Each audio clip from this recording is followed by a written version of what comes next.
Oh, hello Delia. Napatawag ka. Kumusta? Namiss mo na ako, no?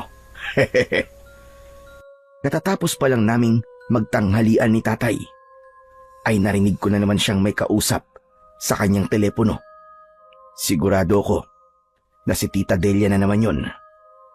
Si Tita Delia, na simula nang maulila ko sa ina, ay naging bagong karelasyon kagad ni tatay. Tita Delia ang tawag ko dahil yun ang gustong ipatawag sa akin ni tatay.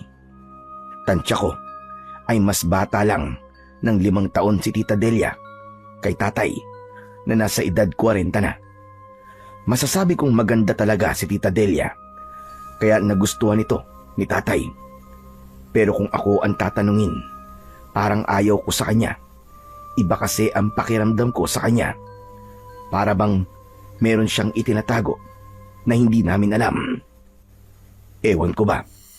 Basta, ayoko talaga sa kanya. Siya nga pala, ako po si Pilo. 11 anyos pa lamang. Dito kami sa Maynila nakatira ni tatay. Si Tita Delia naman ay taga Mindanao, pero dito sa Maynila nagtatrabaho. Madalas silang magkita ni tatay.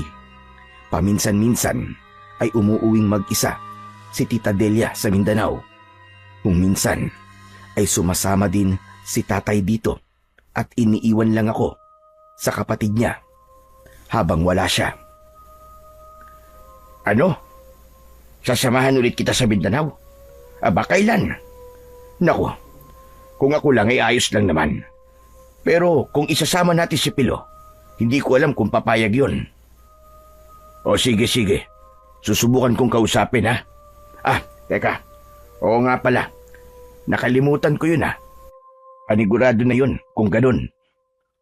Napakunot ang noo ko nang marinig kong pinag-uusapan na naman nila ako. Ewan ko ba, pero parang bigla kong nakaramdam ng kaba sa isiping isasama nila ako sa Mindanao. Medyo kinilabutan ako. Naalala ko kasi dati sa kwentuhan namin ng mga kaibigan ko sa school na sa parting Mindanao daw ay maraming iba't ibang uri ng aswang at iba pang mga engkanto tulad ng sigbin, abat, awok, berbalang at kung ano-ano pa. Maya-maya ay nakita kong ibinulsa na ni tatay ang kanyang cellphone at nilapitan ako. Pilo anak, sinupin mo na yung mga pinagkainan natin at ilagay mo na doon sa lababo. Ako nang bahalang mag-urong mamaya. May kukunin lang ako saglit sa kwarto para sa'yo. Tiyak na matutuwa ka. Regalo sa'yo yun ng Tita Delia mo. Sige po tay. Pero bakit po pala may regalo siya sa akin? Malayo pa naman po ang birthday ko. Bakit? Sa birthday lang ba pwedeng makatanggap ng regalo? Mas okay nga yung may nagbibigay sa'yo ng regalo kahit walang okasyon eh. Ibig sabihin lang nun, naaalala ka at importante ka sa kanila. Sabi ko nga sa'yo, parang anak na rin ang turing sa'yo ng Tita Delia mo. Ikaw lang naman itong parang ayaw sa kanya eh. Ang sabihin niyo po tay, nagregalo po siya para mapapayag ako sumama sa inyo sa Mindanao.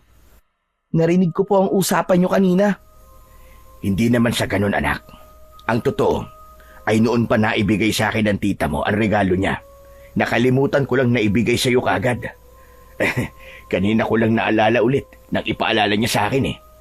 O siya, teka lang ha. Kukunin ko lang muna. Sigurado naman ako na magugustuhan mo yun. Nagmamadaling tinalikuran na ako ni tatay at tinungo ang kwarto namin. Ako naman ay nakasimangot na sinimulang sinupin ang aming pinagkainan. Akala naman nila mapapapayag kagad nila akong sumama sa Mindanao. May pariga-regalo pa silang nalalaman. Kung pagkain, hindi ko tatanggapin. Baka mamaya may lason pa yun eh. Wala talaga akong tiwala kay Tita Delia. Mata pa nga lang niya, parang may tinatago ng hindi maganda eh. Kung pera naman, pwede ko naman sigurong tanggapin. At least, hindi naman ako malalason sa pera eh. Kung laruan, pwede na rin siguro. Masisira rin naman yun eh. Pero ang mas magandang regalo siguro yung mawala na lang siya ng tuluyan sa buhay ni tatay. Hindi talaga ako boto sa kanya. Nang ilapag ko na ang huling kubyertos sa lababo, ay saka naman pabiglang lumitaw si tatay sa likuran ko.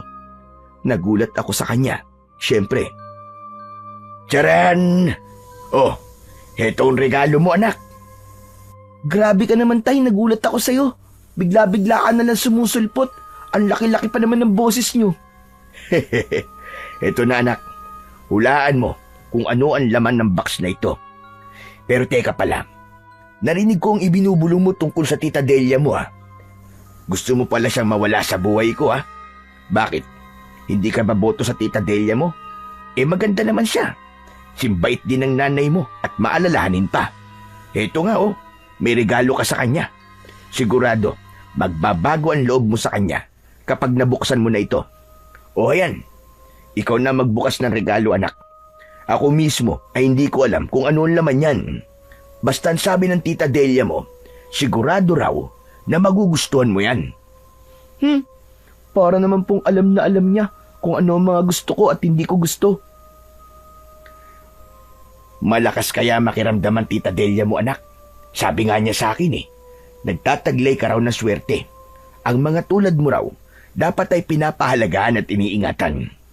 Ang sabi pa nga niya sa akin mausisa ka raw at may pagkapihikan. Ba't hindi po niya maramdamang ayoko sa kanya kung talagang malakas po siyang makiramdam? Sige nga. Anong hindi, anak? Hindi manhid ang tita Delia mo. Kaya nga lahat ginagawa niya para magustuhan mo rin siya. Nakikita niya raw na ganyan ka lang daw sa una. Pero kalaunan, kapag nahuli na raw niya ang loob mo, ay magiging masayang bagong pamilya na raw tayo. At kapag nangyari daw yon, ay higit pa sa tunay na anak ang magiging pagtrato niya sa'yo. Hindi ko po ipagpapalit si nanay sa kanya, tay. Saka, matanong nga po kita, tay. Wala na po ba kayong nakikita kay Tita Delia, kundi puro magaganda lang? Hindi niyo po ba nararamdaman na parang meron po siyang tinatago? Ako po kasi, tay, nararamdaman ko po yun. May itinatagong hindi maganda si Tita Delia. At ano naman ang hindi magandang nararamdaman mo sa kanya? Sige nga, anak. Kumpara sa'yo, ay mas matagal ko nang kilala ang tita mo. Basta po, malakas po ang kutob kung may inililihim po siya sa atin, tay. Hindi ko lang po masasabi pa sa ngayon. Kaya baka magpaiwan na lang po ulit ako dito. Doon na lang po ako na Tita Presi kung matuloy po ulit kayo sa Mindanao. Ayoko po sumama doon. Di po ba'y maraming mga aswang doon at mga engkanto tsaka elemento ng dilim? Yung lamban dahilan mo, anak, kaya ayaw mo sumama. Nako, malaking kasinungalingan yan sinasabi mo na yan, anak. Ako mismo ay ilang ulit nang nakapunta kina Tita Delia mo. Huwag ka nagpapaniwala sa mga kwento-kwento. Abay, kung totoo yan, di sana. May nakaing kwentro na ako sa Mindanao. Di sana, ay hindi na ako nakabalik dito. Alam mo, anak, hindi totoo mga aswang. Kwento-kwento lang yun. Naku, anak, ako na nagsasabi sa'yo. Kapag nakita mo ang lugar ni na Tita Delia mo, ikaw rin, baka ayaw mo nang umuwi. Maganda kaya ron sa kanila. Tahimik, malinis ang hangin, at marami kang makikitang mga berdeng tanawin. Hindi ba't pangarap mo makapagbakasyon tayo sa ganong klaseng lugar? Ganon-ganon, kila Tita Delia mo. Maniwala ka. Talaga po ba? Pero baka liblib na lugar naman po yun. Tapos wala pang kuryente. Di mas nakakatakot po yun. Hindi naman sa liblib na parte ang banda ni na Tita Delia mo. Medyo may ilang mga building din at magagandang mga bahay. Para bang halong syudad at liblib. May kuryente na sa kanila syempre at may poste rin ng ilaw sa mga daan. Makakakita nga lang doon ng malawak na mga taniman, maraming puno at maraming mga halaman. Ganun po ba? Mukhang maganda nga po Pero tay, ayoko pa rin po sumama. Kahit ngayon lang, anak, maranasan mo man lang minsan tumapak doon. Pag uwi natin ulit dito, at kapag masasabi mo pa rin ayaw mo na roon, ay hindi na kita ulit pipiliting sumama. O ano, okay na ba sa'yo yun, anak? Napaisip ako sa sinabi ng tatay ko at hindi agad ako nakasagot. Pwede nga pala yun na minsan akong sumama. Total, kasama ko naman si tatay. Ilang beses naman na siyang nakapunta roon at nakauwi na ligtas at wala naman daw talagang mga aswang doon. Siguro ay pwede ngang sumama ako minsan. Sana lang talaga ay hindi totoo ang mga aswang. Ano anak? Hindi ka na nakasagot ah. Sige na anak, sumama ka na. Minsan lang naman eh. Tsaka kasama mo naman ako. Hindi naman kayo lang ng tita Delia mo. Saka kung iniisip mong baka aswang ang tita Delia mo, hindi sana. Matagal niya na akong nilapa. Sige na nga po, pero minsan lang po talaga ha. Wala na po ulit susunod ha. Ayos anak. Sinasabi ko sa'yo, magugustuhan mo rin doon. O siya, total pumayag ka na lang din. Buksan mo na pala yung regalo sa'yo ng tita Delia mo. At pati ako sabik nang malaman kung ano ba ang laman yan. Ngunit bago ko binuksan ang medyo may kalakihang kahon, ay inalug-alug ko muna ito. Malaki ang kahon at hindi naman ganun kabigat.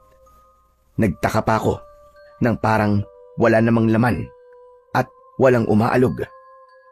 Sa wakas ay tuluyang ko na itong binuksan. Tumambad sa akin ang maraming nakapalaman ditong nilamukos na mga papel at kung ano-anong retasong mga plastik, bulak at tela. Sa pinakaloob ay dinukot ko ang isa pang mas maliit na kahon na hugis parehaba. Medyo nanlaki ang mga mata ko nang mabasa ang nakatatak doon. Opo! Wow! Cellphone po pala to, tay. Niregaluhan po ako ni tita ng bagong cellphone. Aba anak, ayos ah. O ano, kita mo na.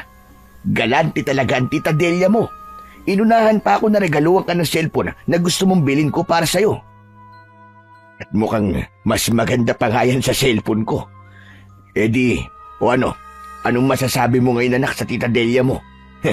Ayaw mo pa rin ba sa kanya sa lagay na yan? Bago ko sinagot si tatay, ay tiniyak ko muna na totoong cellphone ang laman ng kahon. At lalo pang namilog ang mga mata ko nang makita ko kung gaano kaganda ang cellphone. Hindi ako lubos na makapaniwala na magkakaroon ako ng ganun kagandang cellphone. Wow! Napakaganda po ng cellphone na to, tay. Totoo po. Naku, sabihin niyo po tay kay Tita Delia na maraming salamat po talaga. Ngayon po ay naniniwala na po akong mabait siya. Aba, ikaw ang dapat magsabi niyan sa tita mo ng harapan. O paano yan? E di, mahihiya ka patuloy ngayon sa kanya. Di bale, sasama ka naman sa amin sa Mindanao Tsak, nalalo siyang matutuwa sa'yo kapag nalaman niyang pumayag ka ng sumama. Teka nga, at matawagan uli siya para ibalita sa kanya. Tuloy, pasalamatan mo na rin siya. Sabik nang agad tinawagan ni tatay si Tita Delia. Tuwang-tuwa nitong ibinalita ang pagpayag kong sumama sa kanila sa Mindanao. Ikinuwento na rin ang tuwa ko sa natanggap kong cellphone. Iniabot pa sa akin ni tatay ang cellphone at pinagpapasalamat ako kay Tita Delia. Hello, Tita Delia. Maraming salamat po dun sa bagong cellphone po na regalo niyo po sa akin ha. Napakaganda po. Ha? Opo. Iingatan ko po talaga ito. Opo, payag na po ako sumama sa inyo ni tatay sa Mindanao. Kailan po pala tayo pupunta ron, tita? Pinabalik sa akin ni Tita Delia ang cellphone kay tatay. Sa kanya ko na lang daw malalaman kung kailan kami pupunta ng Mindanao. O ano, Delia? Ano ka mo? Aba, bakit parang ang bilis naman yata? Akala ko ba sa 1 linggo pa tayo pupunta? Ganun pala. O sige, maghahanda na kami kagad. Ako nang bahalang magsabi kay Pilo. O sige, bye-bye. Ingat palagi I love you. Napangiwi pa ako sa huling binanggit ni tatay. Ang corny. Maedad na, may paganon-ganon pang nalalaman. Ano raw pong sabi ni Tita Delia, tay? Kailan daw po tayo pupunta na Mindanao? Ngayong linggo na raw anak. Itataon daw niya na piyesta roon para daw mas maging masaya ka. Iniisip din niya ang para sa ikakasaya natin dalawa roon. Ganon ka maalalahanin ng tita mo. Isa sa mga katangian niya na nagustuhan ko sa kanya, bukod sa pagiging maganda niya. Eh di, maghahanda na po tayo kagad. Sakto po at bakasyon ngayon. At sakto rin po na may cellphone na ako. Magagawa ko na po ang gustong-gusto kong gawin. Ang photography, pipicturean ko po ang buong Mindanao. At ipapasikat ko po sa mga kaklase ko sa pasukan. Ay nako, ikaw talaga anak.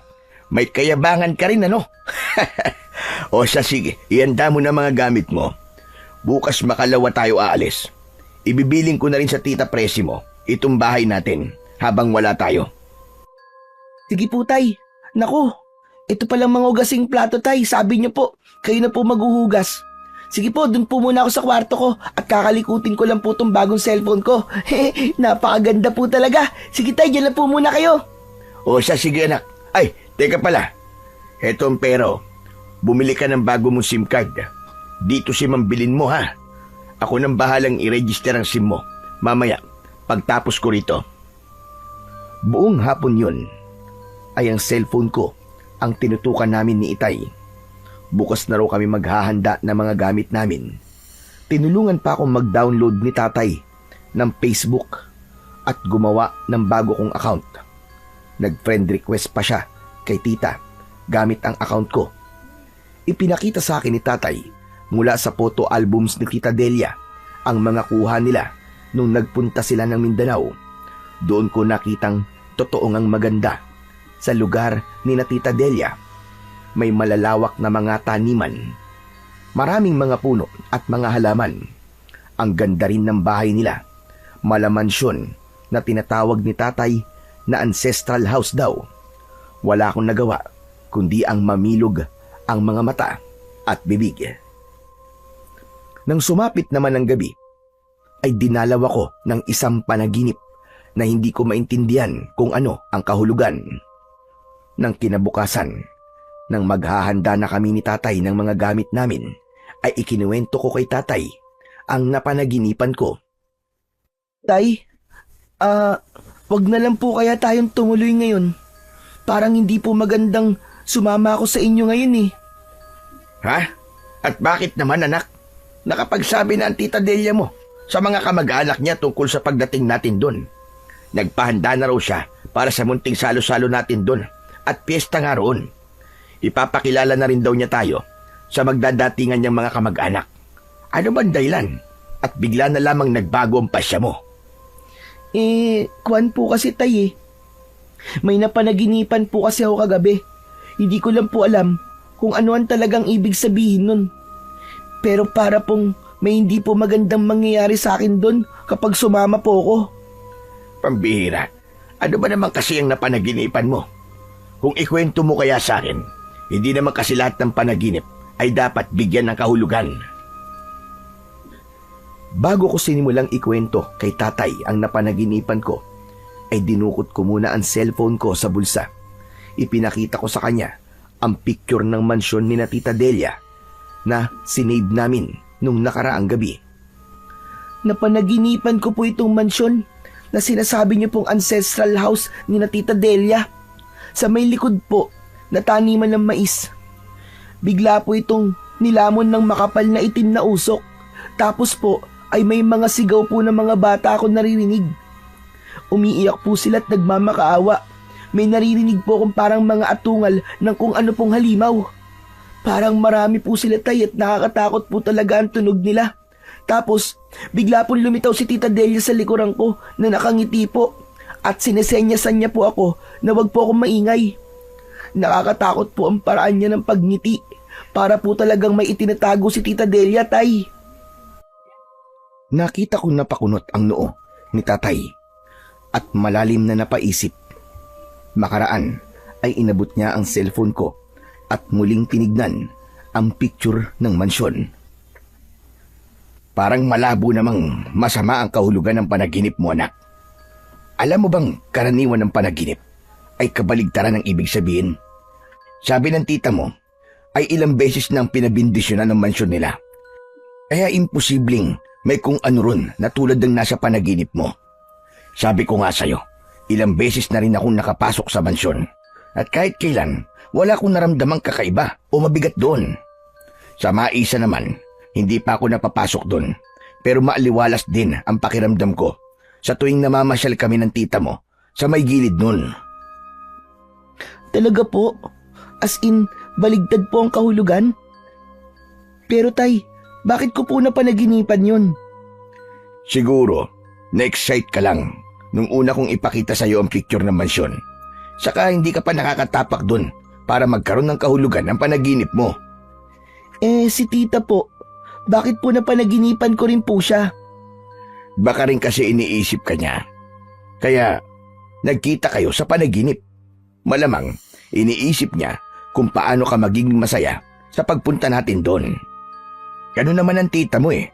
Ako nga, tuwing pupunta pa lang kami ron, napapanaginipan ko muna siya eh. Masama rin po ba ang panaginip nyo tungkol po sa kanya, tay? Aba oo, mas masama pa sa mga panaginip mo. Tulad po ng anong masamang panaginip, tay, ikwento nyo naman po sa akin. Nako, napapanaginipan ko pa nga na naglalaban kami at may kasama siyang hindi ko maintindihan kung anino ba o usok na itim. Tapos, hinahabol ko siya sa dilim. Pero magaling siya magtago at bungisngis ng bungisngis. Tapos, tay, kabaligtaran po ang nangyayari? Oo anak, ang saya nga namin nung nagbakasyon kami ron eh. Wala namang nangyaring naglaban kami o tinataguan niya ako. Lalo pa nga tumibay ang banding namin eh. Kaya yung napanaginipan mo, ibig sabihin yan, ay magiging maganda ang experience mo sa probinsya ng Tita Delia mo. Jack na magiging napakasaya natin doon anak. Ako naman, ang sandaling natigilan at napaisip ulit sa panaginip ko at naikumpara ko sa napanaginipan ni tatay. May itatanong pa sana ako sa kanya, yung tungkol sa kasama raw ni Tita Delia na parang anino o itim na usok. Pero tinapik na ako ni tatay. O siya, sige na, ituloy na natin ang paghahanda at maaga tayong luluwas bukas. Matagal ang biyahe natin at sasakay pa tayo ng barko. Mamayang hapon ay pupunta na rin dito ang Tita Delia mo. Sabay-sabay na tayong luluwas ng bandang madaling araw. Maaga rin tayong matutulog mamaya. Wala na akong nagawa, kundi ang sumunod na lang kay tatay. Habang inilalagay ko ang mga damit sa backpack at ilang pang gamit ko, ay iniisip ko pa rin ang tungkol sa itim na usok sa parehong panaginip namin ni tatay. Sigurado kong iisa lang ang ibig sabihin nun. Pero bigla ko ring naisip na kabaligtaran nga raw ang kahulugan ng isang panaginip. Kaya lang ay parang hindi pa rin maganda ang kutob ko roon. Kaya para makasiguro ay naisipan ko na lang na magdala ng pangontra kung sakaling totoo ang mga napagkwentuhan namin dati ng mga kaeskwela ko. Hindi ko na lang sasabihin kay tatay. Pasikreto kong magdadala ng bawang, langis ng nyog sa botelya, at kahit na anong bagay na gawa sa pilak. Ang dahon na lang ng makabuhay ang kulang. Siguro ay dahon na lang ng atis. Mamimitas ako mamaya bago pa dumating si Tita Delia. Magdadala na rin ako ng asin at naalala ko na meron palang maliit na Biblia si tatay. Dadalhin ko na rin yun. Malakas din daw yung pantaboy ng mga masasamang elemento sa paligid. Siguro naman sa dami ng manadala kong mga pangontra ay hindi na siguro ko lalapitan ng kahit na anong masasamang elemento kapag nasa Mindanao na kami. Pati yung panaginip ko ay makokontra rin siguro kung sakaling hindi talaga maganda ang ibig sabihin. Nang maihanda na namin ang lahat-lahat ni tatay, bandang hapon ay dumating nga si Tita Delia. Masayang sinalubong ito ni tatay. Maging si Tita Delia ay masayang masaya ang itsura. Kumikinang pa ang mga mata nito nang makita ko na para bang sabik na sabik sa akin. Nagmano ko rito tulad ng isinenya sa akin ni tatay. Hello, Pilo. Aba, ang fresh mo naman yatang tignan. Parang sabi ka rin makapunta ng Mindanao ah. Siguro, dahil sa bigay kong cellphone sa'yo. Ingatan mo maigi yun, ha? Siya nga pala, iho. Natutuwa ako at pumayag ka lang sumama. Naku, mag-e-enjoy ka ron. Saktong piyesta kasi ron at talagang nagpahanda ako sa mansyon namin. Excited na talaga ako. Naku, Delia, excited na rin kami siyempre. Di ba, anak? Ha? Opo, Tita Delia. Handang-handa na nga po ang mga gamit namin ni tatay eh.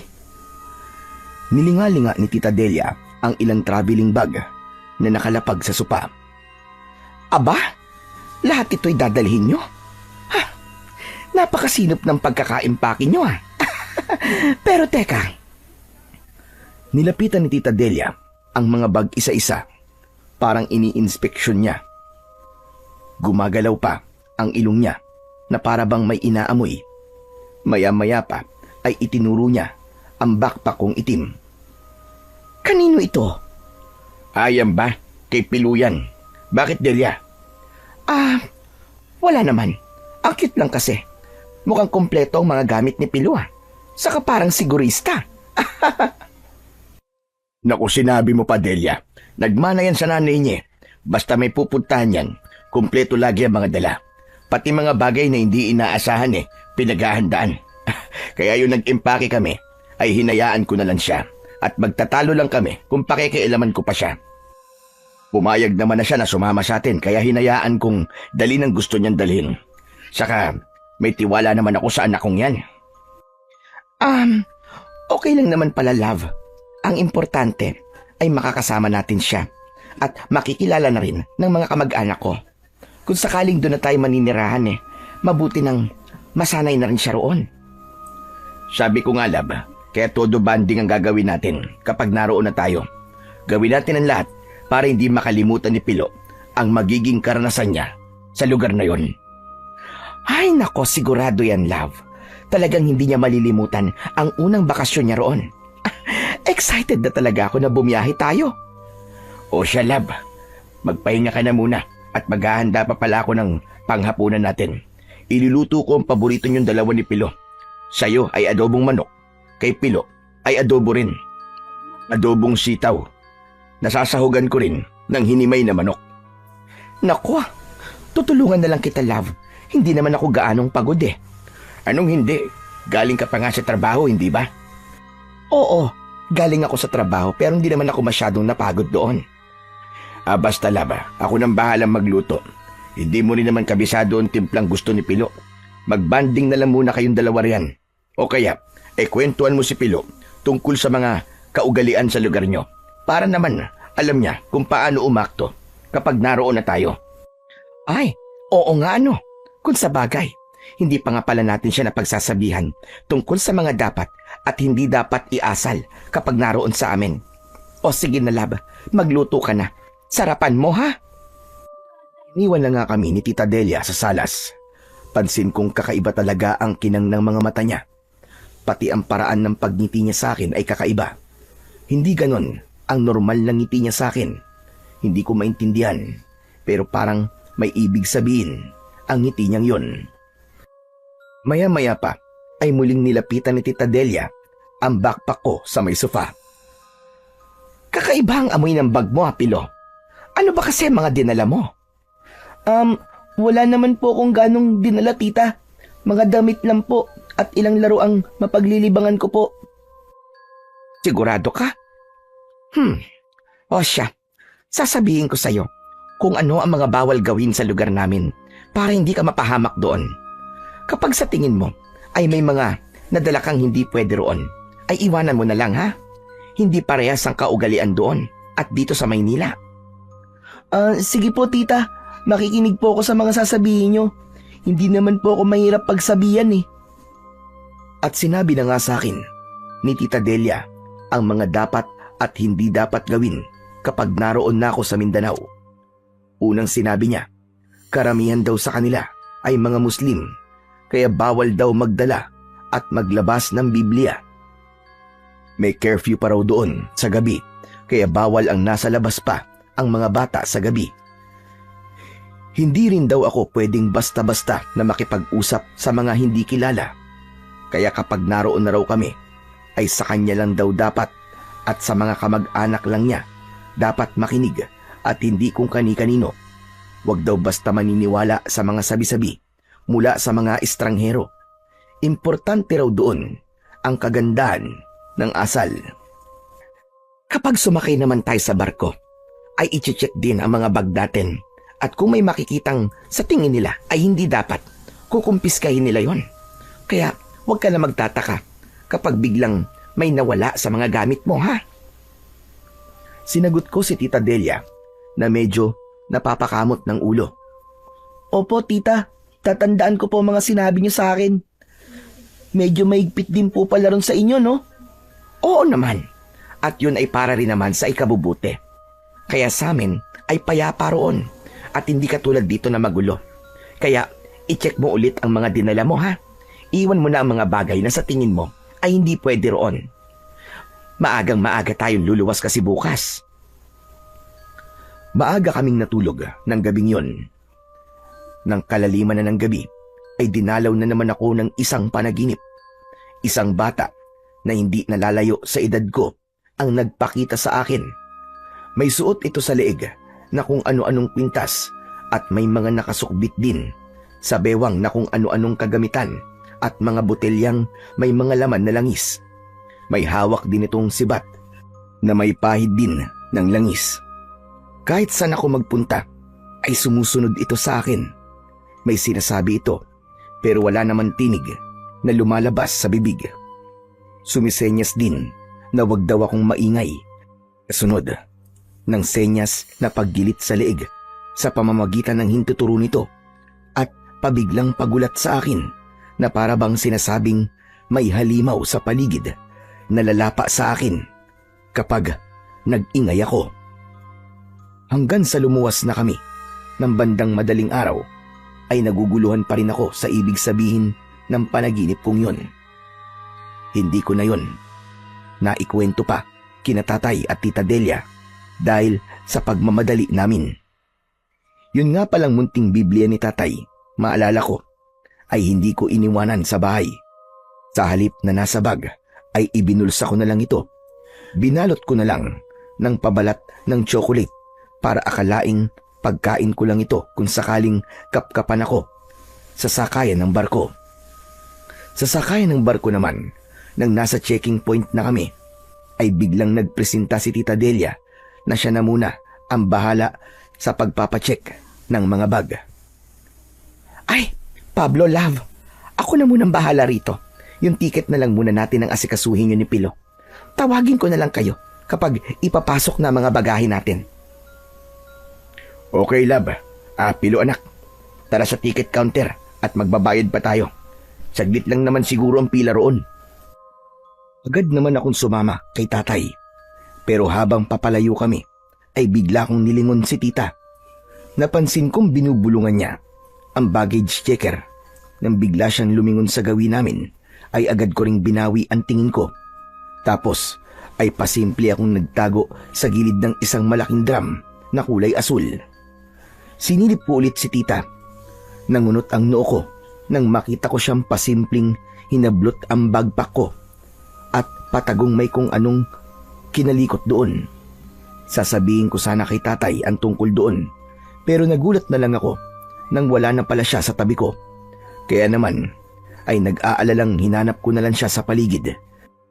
Nang makita ko siya, ay nag-aalala niyang sinabi sa akin na hinahanap na rin pala niya ako. Naku anak, saan ka ba sumuot at bigla ka na lamang nawala? Akala ko naman may dumukot na sa'yo. Pinapakaba mo naman ako anak eh. Tay, may sasabihin po ko sa inyo. Nakita ko po si tita na pinakialaman po ang backpack ko. Baka po mamaya may mawala po sa mga gamit ko doon. Ha?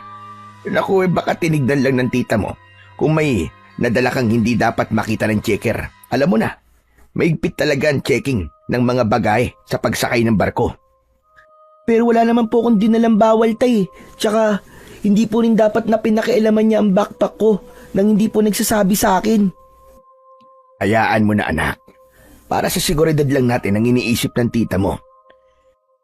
Tsaka kung sinabi mo ay wala ka naman dinalang hindi dapat, ano bang dapat mong ikabahala?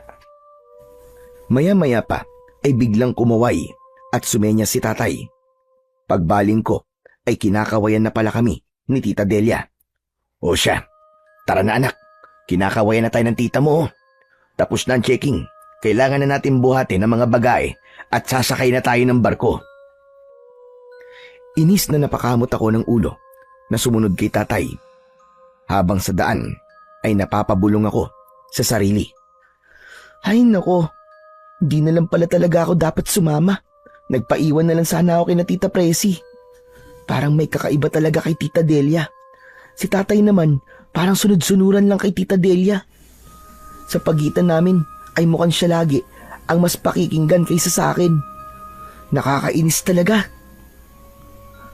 Nang makasakay na kami ng barko at mahanap ang kwarto namin, ay agad akong gumawa ng paraan para lihim na i-check kagad ang laman ng bag ko.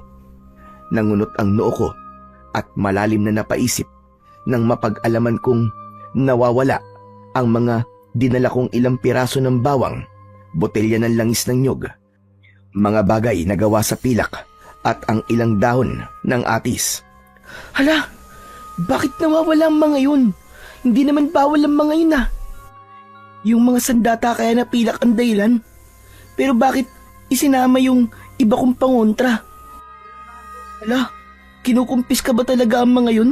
O sinadya lang ni tita na alisin yung mga yun? Ay nako, ang Tita Delia talaga yun. May kakaiba talaga sa kanya. Paano ko ba sasabihin kay tatay? Napaniwalaan niya ako. Ah, alam ko na. Tatakas na lang kaya ako rito at uuwi kina Tita Presi. Ay, bahala na nga. Kunwari akong nagpaalam kina tatay na iihilang saglit. Tinanong pa niya ako kung bakit dala-dala ko ang backpack ko. Para hindi sila magduda sa bala kong gawin, ay iniwanan ko na lang ito.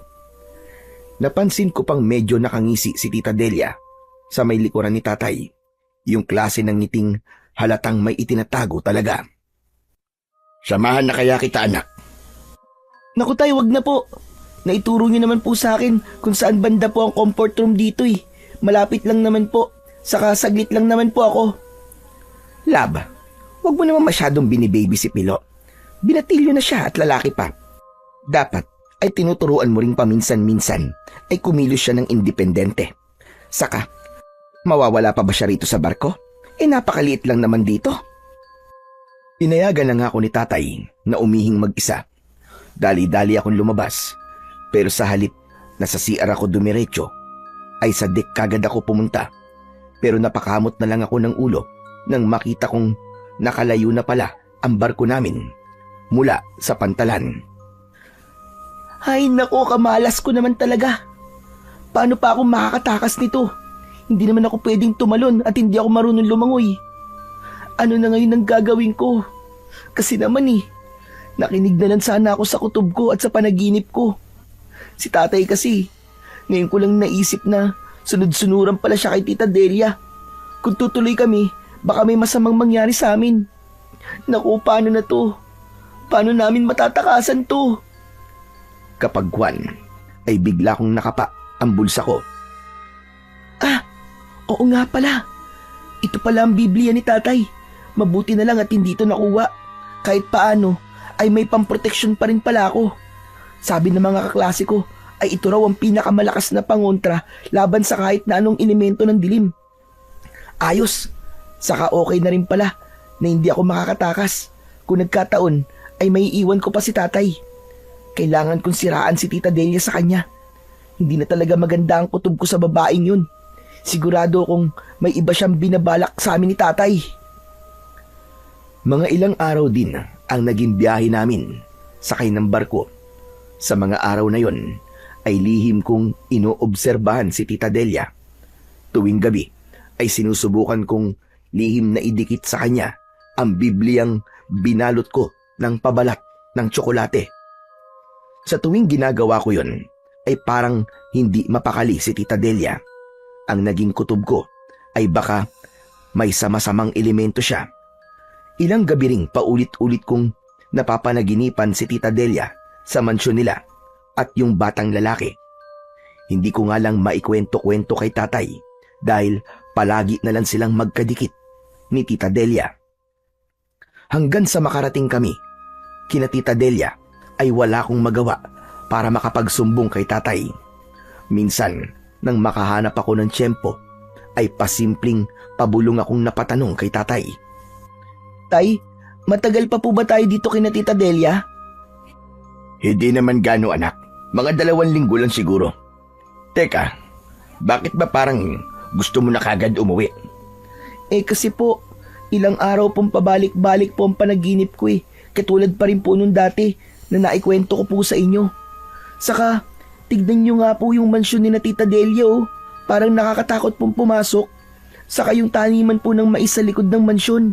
Parang ang bigat po ng pakiramdam ko habang tinatanaw ko yun. Gusto ko na po talagang umuwi, tay. Ayoko pong magtagal tayo rito. Ano ka ba? Huwag kang maingay anak. Baka mamaya marinig ka ng Tita Delia mo. Sabihin pang umaarte ka lang. Kung kailan nandito na tayo saka mo pa sasabihin yan. Saka ganyan talaga sa umpisa. Natural lang yan. Naninibago ka lang kaya ganun. Huwag mo na lang gaanong isipin niyang nararamdaman mong yan. Basta tay, hindi ko po maintindihan pero talagang kinakabahan po ako eh. Mukhang hindi po ako magiging masaya rito, tay. Maya-maya, sa gulat namin ni tatay, ay bigla na lang nagsalita si Tita Delia mula sa likuran namin. Hindi namin napansin na nakalapit na pala siya sa amin. Bandang una ay bumabati pa ito sa mga kaanak na sumasalubong sa amin.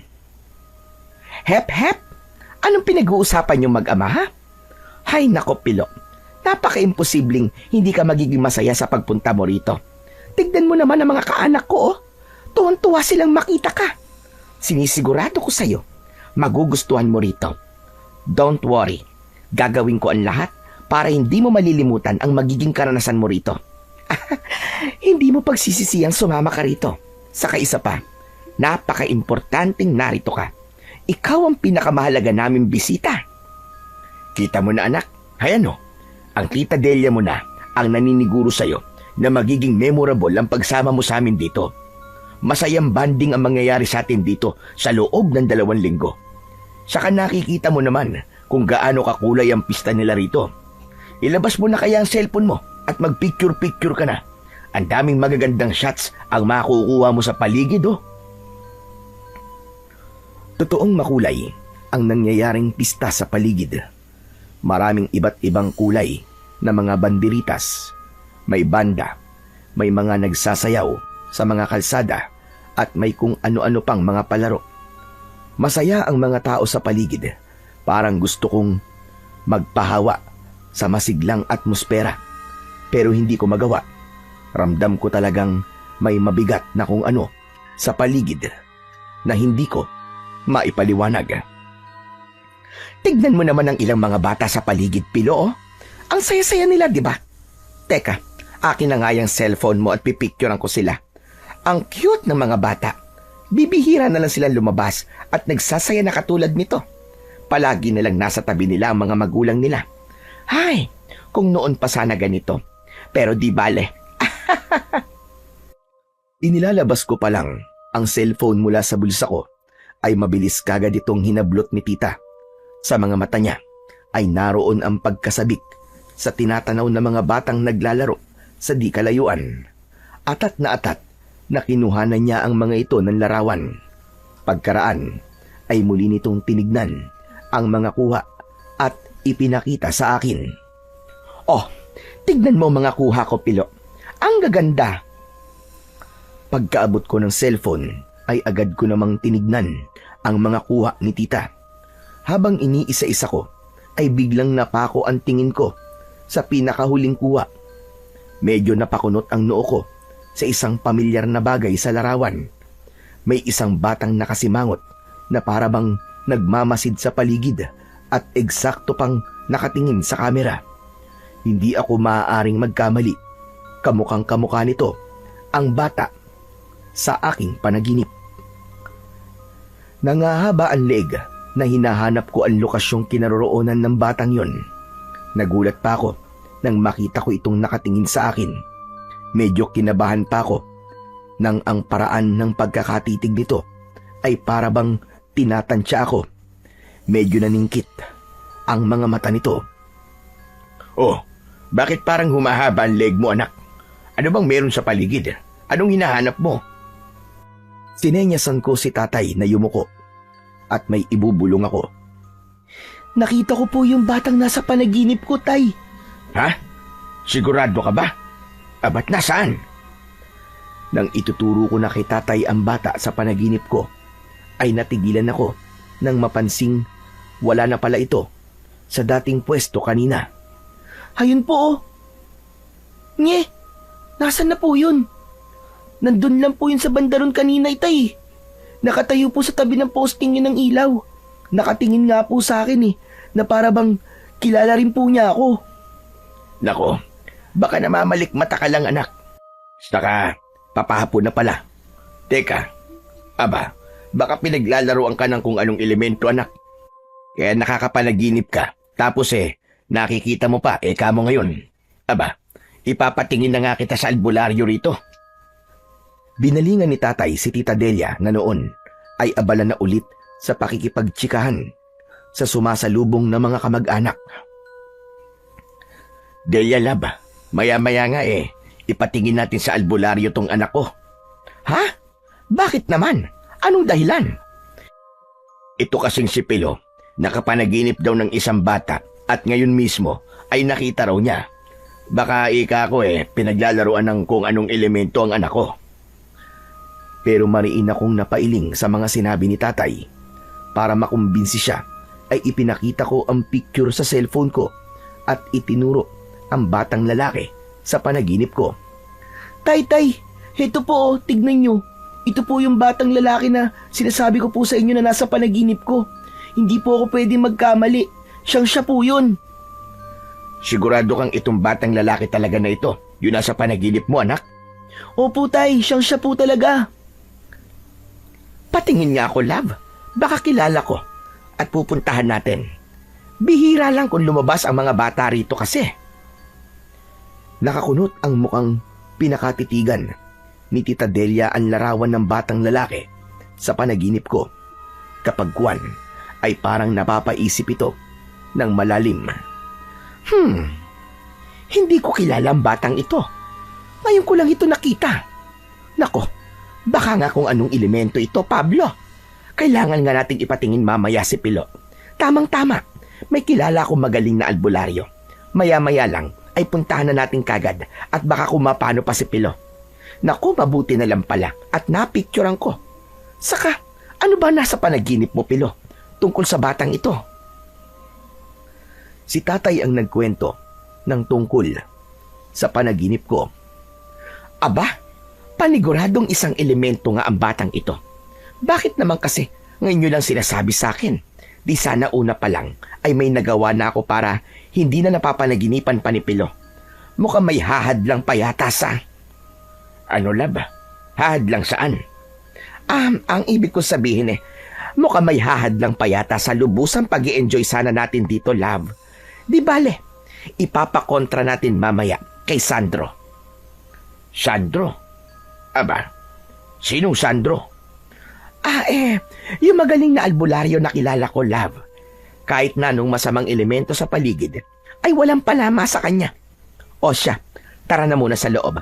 At nang makapagpahinga na tayo saglit at para masinop na rin natin ang mga gamit natin.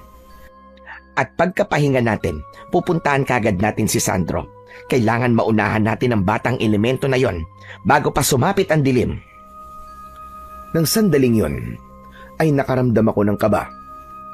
Napakaparin ako sa munting Biblia sa likod ng bulsa ko. Matapos nga naming makapagpahinga at masinop ang mga gamit sa isang magarbong silid na inihanda para sa amin sa loob ng mansyon ni na Tita Delia, ay pinuntahan na nga namin kagad ang albularyo. Bale, nakatira lang pala ito sa may likod ng mansyon ni na Tita Delia. Dumaan pa kami sa taniman ng maisan. Pero hindi kami mismong sa loob ng maisan dumaan.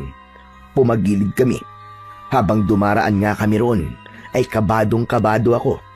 Paano naman ay ramdam na ramdam ko ang bigat sa dibdib ko. Tapos ay parang may nararamdaman pa akong malamig na simoy ng hangin na nanggagaling mismo sa maisan. Kakaiba ang lamig na yon, samantalang paglabas namin kanina ay medyo maalinsangan naman.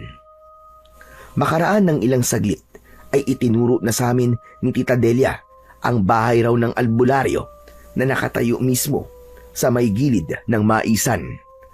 Habang papalapit kami rito, ay bigla akong nakaramdam ng parabang may bumubulong sa akin ng mahina.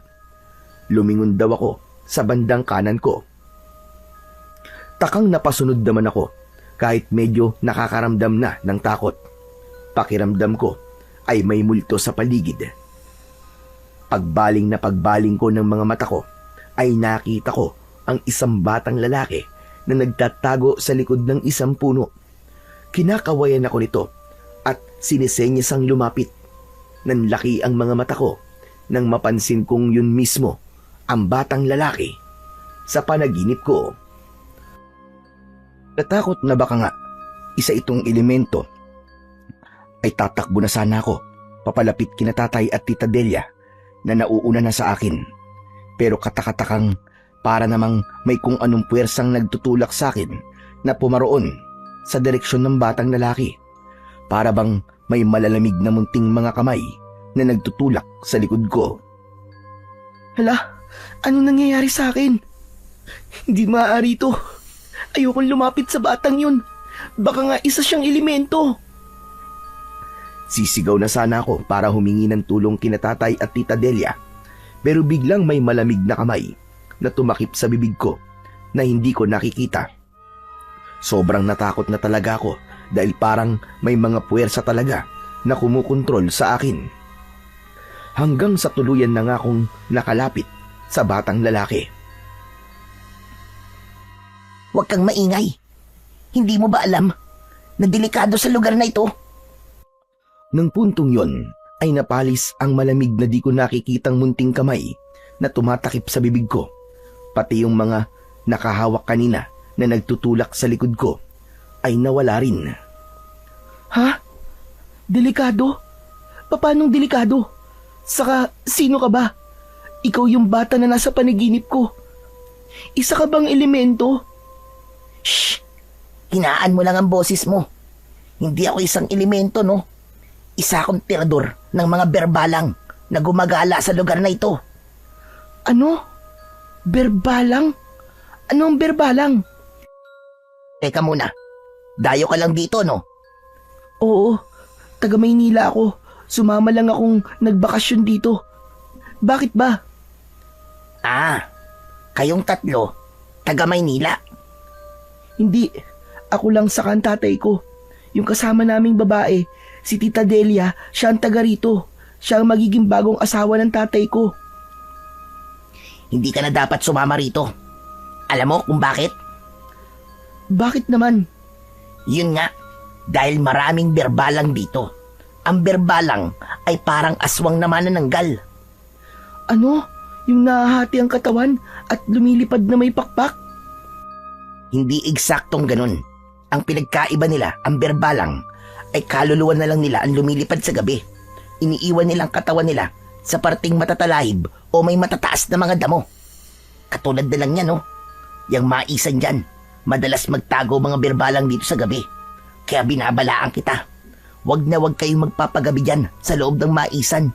Kung ayaw nyong sapian nila kayo at ubusin ang laman loob nyo kapag tulog na kayo. Ngi, tinatakot mo ba ako, ha? Hindi Totoo ang sinasabi ko sa'yo. Katunayan, ay medyo marami na rin akong napatay na mga berbalang sa loob ng maisa na yan. Kaya lang, ay parang naging mailap sila ngayon. At yun ang inaalam ko.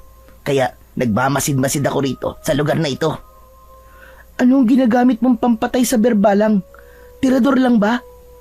Hindi. Ang ibig kong sabihin sa tirador ay tagahanap at tagapatay. Ang tirador ng berbalang ay tagapatay ng berbalang. We, as in kaya mo talagang pumatay ng berbalang samantalang ang bata-bata mo pa? Tingin ko, mas matanda ka lang ng konti sa akin eh. O kaya ay magkaedad lang tayong dalawa. 12 anyos na ako. Naging tirador din ako Kasi, tirador din ang lolo ko na nagpalaki sa akin. Mula nung mawala na siya at iniwan ako dahil sa katandaan, ay ako na ang pumalit sa kanya. Sa kanya ko natutunan ang maraming paraan kung paano humanap at pumatay ng mga berbalang na gumagala rito. Ah, ganun pala. Pero sigurado ka bang hindi ka masamang elemento? Kasi kanina, parang may malalamig na mga kamay na nagtutulak sa akin para puntahan ka eh. May tumakip nga sa bibig ko at para bang kinokontrol nila ako kanina. Saka isa pa, bakit napunta ka sa panaginip ko? Sa panaginip ko pa nga, sinesenyasan mo ako na huwag maingay dahil mamamatay ako kung mag-iingay ako. Talaga? Napanaginipan mo ako? Ano pa napanaginipan mo tungkol sa akin? Ikwento mo nga lahat. May aalamin lang ako. Pero teka, ano nga palang pangalan mo? Ako'y si Pilo. Ikaw, anong pangalan mo? Revin. Revin ang pangalan ko. Ikinuwento ko kay Revin ang lahat ng napanaginipan ko. Yung maisan, si Tita Delia, yung maitim na usok at yung parang may mga bulong na nagmumula sa maisan. Mga bulong mula sa maisang ito? Anong klaseng mga bulong? Bulong ba ng matanda o bulong na parang sa mga bata? Bulong na parang sa mga bata. Yung iba pa nga ay parang umiiyak at tumihingi sa akin ng saklolo. Yung iba pa ay para namang natatakpan ng kanilang mga bibig kaya hindi ko ganong maintindihan ang ibinubulong nila sa akin. Aha! Malamang ay mga kaluluwa ng mga batang nabiktima ng mga berbalang ang bumubulong sa'yo. Sigurado kong mga kaluluwa ng mga batang nawawala rito sa lugar namin ang mga yon. Ang hindi ko lang maintindihan ay kung paano sila napadpad dito sa maisan. Ang kwento sa akin dati ng lolo ko, hindi raw nangingidnap ng mga bata ang mga berbalang. Hindi na nila kailangan gawin yon dahil sumasapi naman sila sa tao kapag papagabi na para makapambiktima. Teka, matanong ko pala sa'yo, Revin. Parang tao rin ba ang berbalang sa umaga? Nalalaman ba kung ang isang tao ay isa palang berbalang? Hindi tao ang mga berbalang. Mga lalaki sila na mukhang mga demonyo. Sa gabi lang sila lumalabas. May mga sungay sila sa noo. At may malalapad na mga pakpak na kung titignan ay parang sa paniki. Tapos may buntot din sila. Maitim sila at matigas sa mga katawan. Ang mga mata nila ay mapupula at katulad ng mga mata ng pusa. Grabe, sobrang nakakatakot sila kung tutuusin. Sabi mo ay sumasapi sila sa tao, di ba? Ibig sabihin, yung sinapian nila ay magiging berbalang na rin, ganun ba? Hindi ganun yon. Ang nasapian na nila ay kakainin na nila ang laman loob. Mamamatay na ang katawang yun pagkatapos nun. At pagkatapos nilang umalis sa katawan ng kanilang sinapian. Bakit, Pilo? May nakaharap ka na bang tao na parang sa pusa ang mga mata? Wala pa naman. Naiisip ko lang kasi ang Tita Delia ko. Naikwento ko siya sa'yo, di ba, sa panaginip ko. Iba kasi ang kutob ko sa kanya. Inalis pa nga niya sa bag ko yung mga pangontrang dinala ko eh. Ang naiwan na lang sa akin ay ito. Inilabas ko ang munting Biblia ni tatay mula sa bulsa ko. Ito, maliit na Biblia.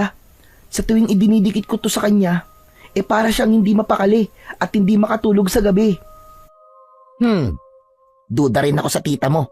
Kanina pa lang, nang makita ko kayong dumating at nagpicture-picture siya sa mga bata.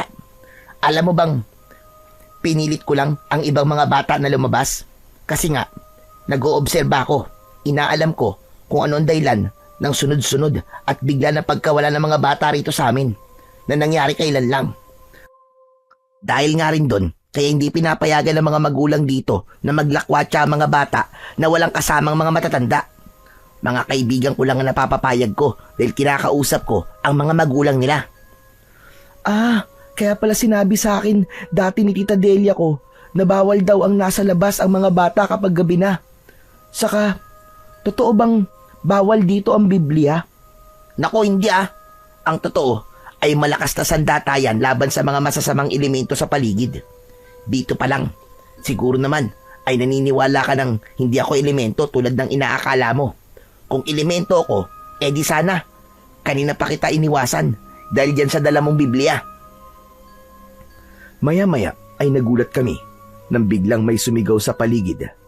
Sina tatay at tita Delia. Hinahanap na ako. Naku, hinahanap na ako ni tatay at tita Delia. Paano yan? Babalik na ako Tatalikuran ko na sana si Revin, pero saglit niya akong pinigilan. Teka sandali, Pilo. May importanteng mga bagay muna akong sasabihin sa'yo. Ano naman yun? Makinig kang mabuti, Pino. Huwag na huwag kayo magpapagabi sa maisan na to o kahit saan pan lugar na matatalahib o mapuno. Pag nakarinig ka ng parang malalakas na tunog ng mga pakpak, ibig sabihin may berbalang sa paligid. Kapag bigla itong humina ng humina, ibig sabihin ay nasa malapit mo na ang kaluluwa ng berbalang. Kailangan mo maglagay sa paligid ng pangontra. Kailangan lagi mong hawak yung Biblia mo. Wag na wag mong ilalayo sa'yo. Teka, bibigyan pala kita ng iba pang mga pangontra. Heto, mga langis, pangontra na kinakatakutan ng mga berbalang. Magpaid ka niyan kapag lumatag na ang gabi para hindi ka tangkaing lapitan ng lumilibot na kaluluwa ng berbalang. Itago mo maigi at wag na wag mong ipapakita kahit kanino, lalo na sa tita mo. At muli kong narinig ang malakas na pagtawag ni na tatay at tita Delia sa pangalan ko. Salamat dito, Revin Sige, aalis na ako. Tsaka mapapagalitan ako nito. O sige, mag-iingat ka. Saka siya nga pala. Wag na wag mong sasabihin ang tungkol sa akin Wag mong babanggitin na isa akong tirador ng berbalang. Wag na wag ka rin magtitiwala sa tita Delia mo. Sigurado akong may itinatago siya sa inyo ng tatay mo. Magkita na lang tayo ulit dito bukas. Obserbahan mo pa rin pala ang tita mo at pag-usapan natin bukas ang mga naobserbahan mo. Tuluyan ko na ngang iniwanan si Revin at bumalik na ako kung nasaan ako kanina. Tay! Tita Delia, nandito po ako. Nadapa po kasi ako sa banda ron Sobrang sakit pa nga po ng paa ko kaya nagpahinga po muna ako saglit. Sorry po kung hindi ko po kayo kagad sinabihan. Nilapitan ako ng nag-aalalang tatay ko. Samantalang si tita Delia naman ay halata ang pagkainis. Matapos ako nitong tignan mula ulo hanggang paa, ay alerto nitong inilibot ang paningin sa kabuuan ng maisan na para bang sinisiguradong walang kahit na sino ang nasa paligid maliban sa aming tatlo. Naku, patingin niya ako ng paa mo, anak. Oh, wala ka namang kahit gasgas Sigurado ka bang nadapa ka lang? Opo, tay. Nadapa lang po talaga ako. Hindi naman po ganun kagrabe. Sumakit lang po kasi ang paa ko kasi para po ako natapilok Teka, ano yan nakaumbok sa may bulsa mo, Pilo? Nagulat ako nang biglang kapain at dukutin ni tita Delia ang laman ng bulsa ko nang wala man lang pasabi. Kinabahan tuloy ako. Ano ito? Bakit meron ka nito, Pilo? Sino nagbigay sa'yo nito? Saka ito, aba, maliit na Biblia pala laman nito Hindi ba sinabi ko sa'yo na hindi ka kailangan magdala nito? Ang tigas din pala ng ulo mong bata ka. Pwes, dahil di ka nakikinig, pasensyahan tayo kung mapahamak kayo mag-ama dahil dito. Anong ibig mo sabihin, Delia, na mapapahama kami dahil lang sa Bibliang yan? Saka bakit naman bawal magdala ng Biblia rito? Ano bang meron? Hay nako, kung nakikinig lang sana sa akin ang anak mo, Pablo. Pinagsabihan ko na siya. Pero ngayon, baka wala na akong magawa pa kapag nalaman nyo kung bakit bawal magdala ng Biblia rito. Albularyo lang ay sapat na sana.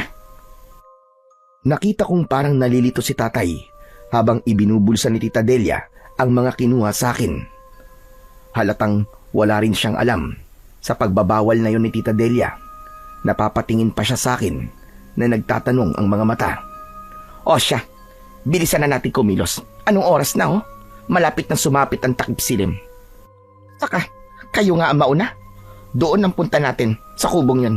Doon nakatira si Sandro, yung albularyo na sinasabi ko sa inyo. Hindi na nakapagsalita pa si tatay. Nakakunot ang noo na sumunod na lang kami sa utos ni tita Delia. Ako naman ay panakanakang nililingon si tita Delia. Napansin kong nanlilisik ang pagkakatitig niya sa akin at para bang nagbabanta. Ibubulong ko sana kay tatay pero napansin kong pati si tatay ay sinasamaan na nito ng tingin. Talagang doon na ako kinabahan. Parang hindi ko nakilala si Tita Delia ng mga oras na yon. Ilang saglit pa ay nandun na kami sa kubo ng sinasabi niyang albularyo. Nang tumaupo kami, ay agad itong lumabas na para bang inaabangan talaga ang pagdating namin. Oh, Delia, narito ka na pala. Teka, sino itong mga kasama mo? Napansin kong parang may mabilis na isinenya si Tita Delia sa albularyo yon na dahilan naman para umaliwalas ang muka ng lalaking sa tansya ko ay kaedad lang ni tatay. Asikasuhin mo muna itong mag-ama, Sandro. Itong bata ay si Pilo. Maganda ka ng mga halamang herbal at tignan mo raw kung nai-elemento siya. Ipaganda mo rin sila na maiinom na tsaa. At siya nga pala, total ay pahapon na. Dito na rin siguro muna kami magpapalipas ng gabi. Nakakapagod kasing tumawid yan sa maisan. Malayo-layo rin simula sa mansyon.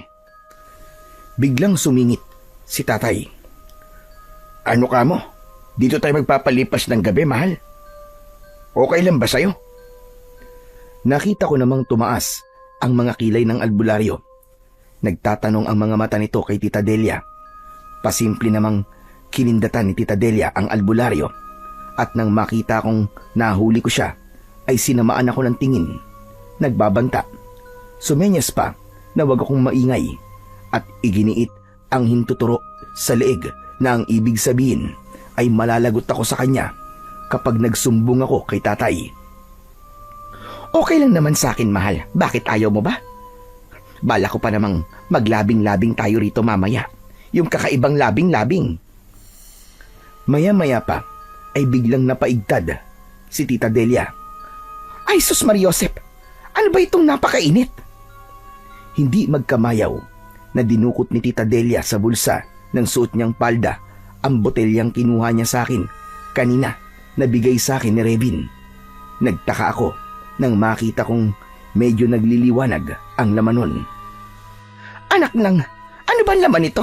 At bakit ganitong parang umiilaw at mainit? Aray! Aray ko! Biglang pumutok ang botelya at sumaboy sa balat at palda ni Tita Delia ang laman nitong langis. Dahil dito ay natatarantang agad siyang sinakluluhan ng albularyo. Anak nang, mukhang langis ng tirador ng berbalang ang inilabas mo, Delia. Saka bakit meron kang taglay na ganyan? Delikado tayo kapag nalaman nilang may ganyan tayo. Galit na tinitigan ako ni Tita Delia habang umaalon ang paghinga nito. Halatang pinipigilan niya ang pagpupuyos ng damdamin. Sige na, ihanda mo ng tsaa, Sandro. Ako nang bahala sa sarili ko. Ihanda mo na rin ng herbal para kay Pilo. Mukhang may sa elemento ngayon dito sa paligid, kaya sumabog ang botelya. Sige na, Sandro, magmadali ka bago pa tayo maunahan ng elementong yon.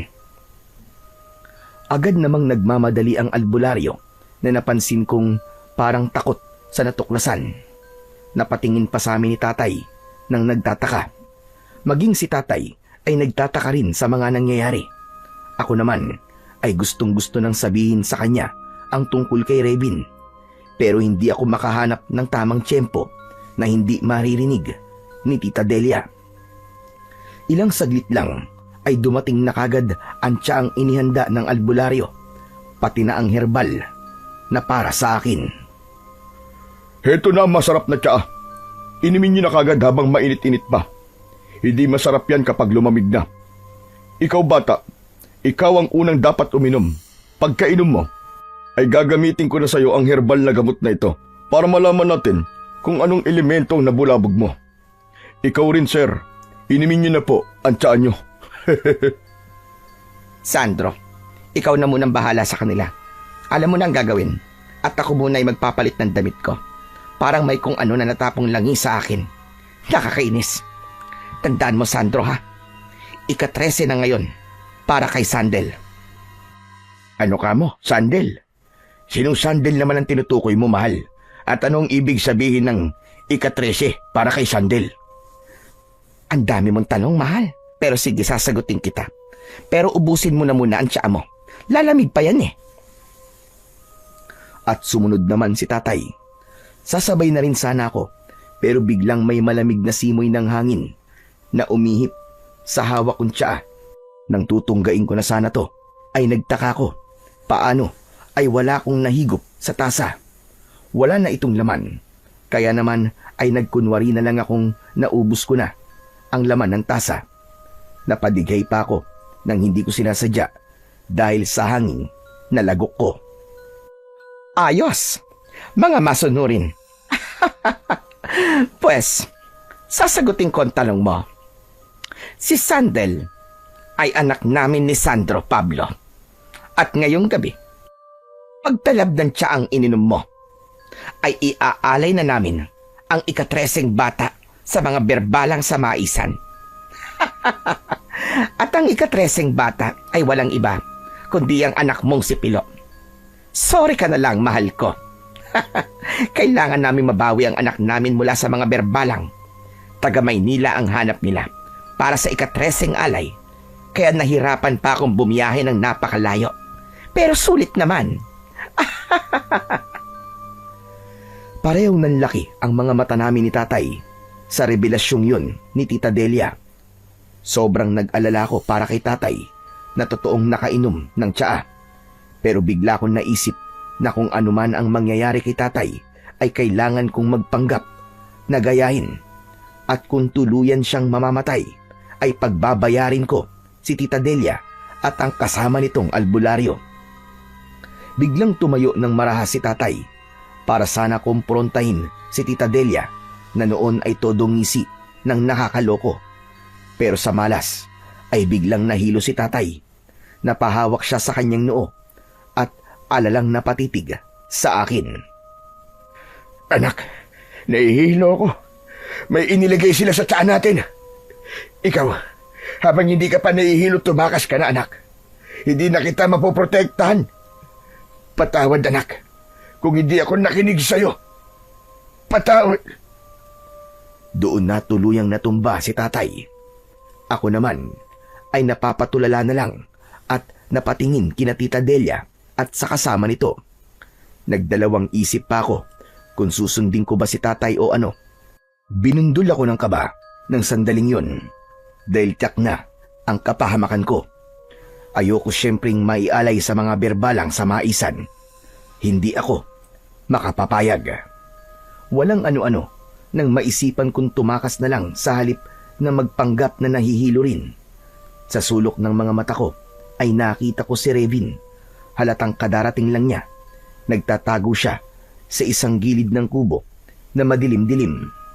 Nalaman ko na lang na siya yon dahil sa suot niyang parang medalyon na malamlam na nagliliwanag. Sumenya siya sa akin na wag maingay at kalma lang daw ako. Kaya naman ang ginawa ko na lang ay tuluyan ngang nagpanggap na nahihilo. Naisip kong bahala na si Revin na iligtas ako. Naalala ko kasing isa nga pala siyang tirador ng mga berbalang. Nahihilo ko. Tulong! Iligtas niyo ako. Nakainom kami ng tsaa na may inihalo. Hindi ako pwedeng mamatay at may alay sa mga berbalang. Tulong! Tulong! Kawawang bata ka naman. Walang tutulong sa'yo rito dahil walang makakarinig sa'yo. Lalo mo lang ginigising ang mga berbalang sa maisan. Sandro, sige na. Ilabas mo na ang tali at talian mo na yan para maialay na natin. At na akong mabawi at makita ang anak natin. Pati na ang Pablong yan ay talian mo na rin. Mahirap ng talian yan kapag nawala na ang talab ng pampatulog. Ibibigay na rin natin yan sa mga berbalang. Habang nagkukunwari akong wala ng malay, ay palihim akong nakatitig sa pwesto ni Revin. Patuloy siyang nakasenya sa akin na wag maingay. Napansin kong may kung ano itong ginagawa, parang may mga taling inilalagay sa may kinaroroonan. Makaraan ay pasimpleng lumabas ulit ito ng kubo. May butas pala itong nilika sa dingding kung saan ito dumaan. Nang matalian na ako ng albularyo ay sandali akong iniwanan. Nag-usap pa sila ni Tita Delia. May inilabas si Tita Delia mula sa suot niyang kamiseta. Isang kwintas na may palawit na kalahating puso. Madamdamin niya itong hinimas-himas at parabang maiiyak. Sa wakas, mababawi na natin ngayon ang anak natin, Delia. Miss na miss ko na ang anak natin. Ako man, Sandro. Sabik na akong mayakap ulit ang anak natin. Mabubuo na rin muli itong mga pendants namin. Kaya lang ay Kaya lang ay ano, Delia? parang nakukonsensya ako sa mga buhay na mga batang inialay natin sa mga berbalang. Parang gusto ko rin silang ipagiganti sa mga berbalang, Sandro. Biruin mo, naging mga kriminal tayo para lamang mabawi ang anak natin. Mga inosente pa ang tinarget natin. Talagang ganun, Delia. Buhay ng anak natin na nakasalalay. Ginawa lang natin ang alam nating paraan bilang mga magulang. Isipin mo na lang na ang mga batang inialay natin ay napunta lahat sa anak natin. Babawi na lang tayo sa ibang paraan. Sa paanong paraan naman tayo babawi? Saka natatakot din ako sa magiging balik sa atin ng mga ginawa natin. At saka, Saka ano na naman, Delia? paano pala kung ginagamit lang tayo ng mga berbalang? Paano pala kung hindi pa rin nila ibigay ang anak natin at humirit sila ng panibagong treseng alay? Oo nga, no. Kung ganun, ay kailangan din natin bumuo ng plano laban sa kanila kung sakaling isahan nila tayo. Mga elemento pa rin sila ng kasamaan, kaya hindi tayo pwedeng magpakampante sa pangako nila. Bakit nga ba?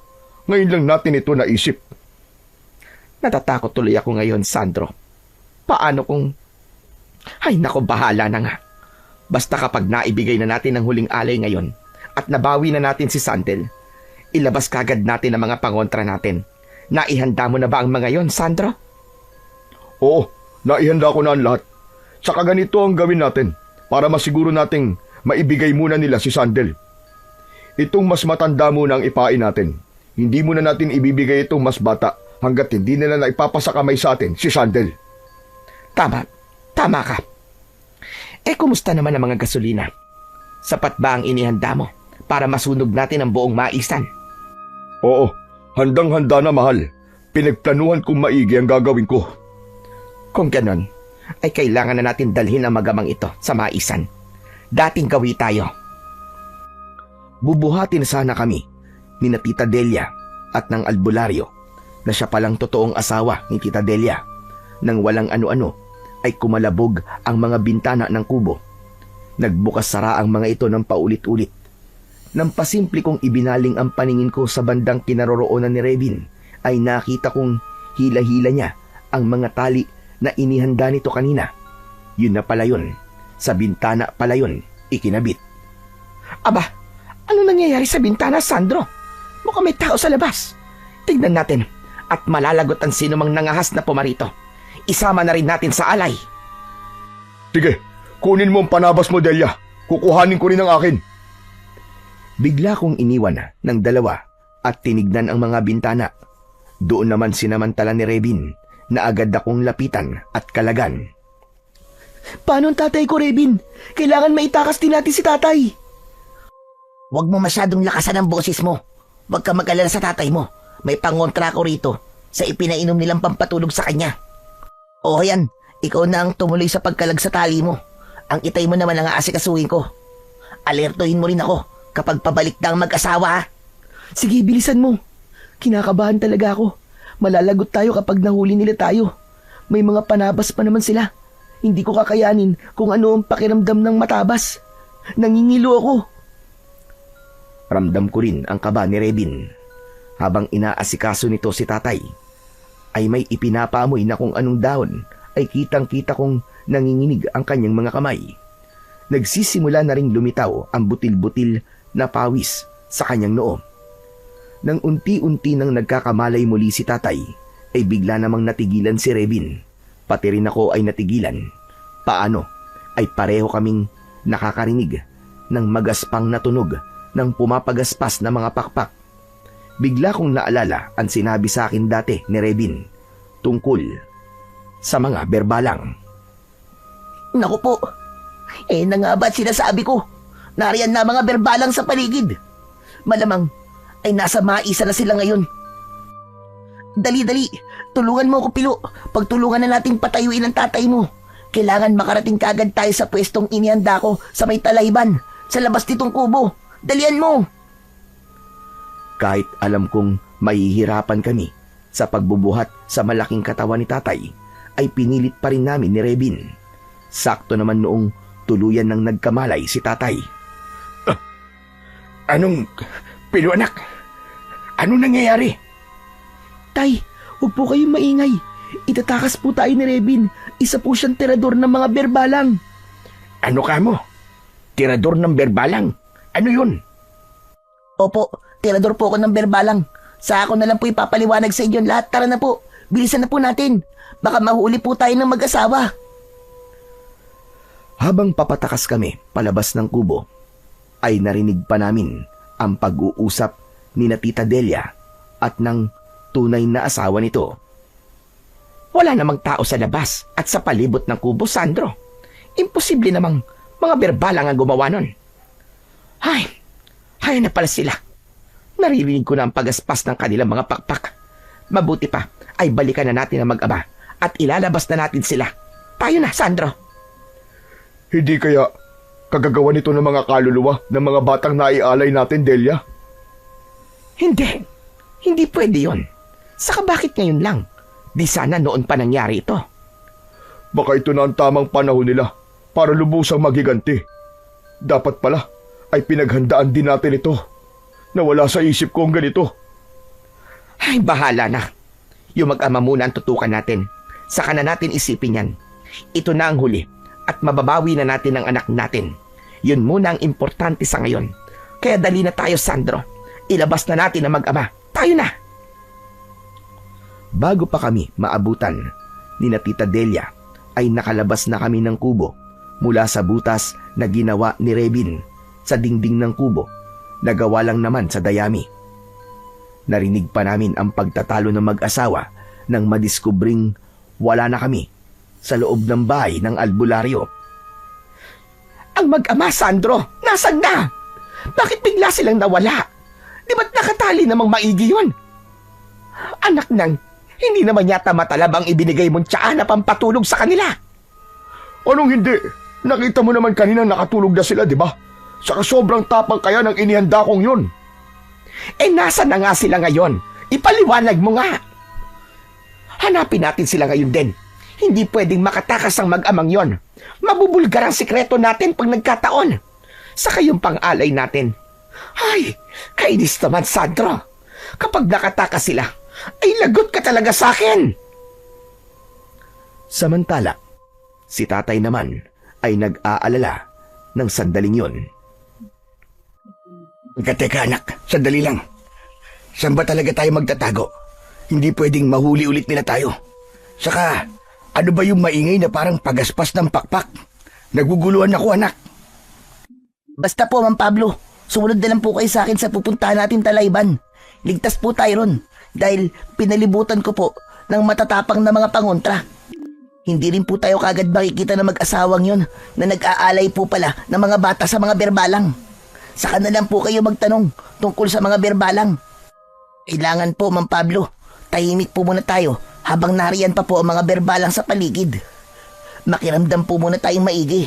Kapag bigla pong humina ang tunog ng pagaspas ng pakpak nila, ibig sabihin po ay nasa malapit na po natin sila.